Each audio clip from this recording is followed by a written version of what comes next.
So hey guys, রাত পোহালেই পশ্চিমবঙ্গের নির্বাচন শুরু।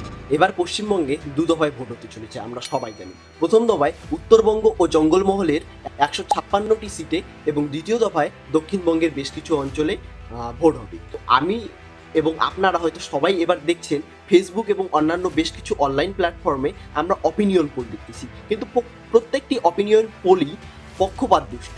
মানে কোথাও দেখানো হচ্ছে যে বিজেপি 230টা ভোট সিট পাবে বা 200-র উপরে সিট পাবে, আবার কোথাও টিএমসিকে দেখানো হচ্ছে। মানে কোনোটার সত্যতা যাচাই না করেই তারা পক্ষপাত দুষ্টভাবে সেই অপিনিয়ন পোলগুলি বাজারে চালাচ্ছে। সেই সব সমস্যা দূর করার জন্য বেস্ট 3টি অপিনিয়ন পোল বের করেছি।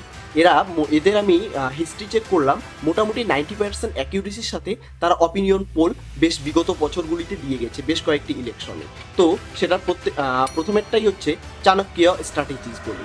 এদের মতে টিএমসি এবার 160টি সিট পাবে এবং বিজেপি প্রায় 113টি এবং অন্যান্যরা 12টি সিট পেতে চলেছে। অন্য আরেকটি সংস্থা ম্যাট্রিক্স, এদের মতে এবার বিজেপি 140টি সিট পাবে এবং টিএমসি 150টি এবং অন্যান্য দলেরা 12টি সিট পেতে চলেছে।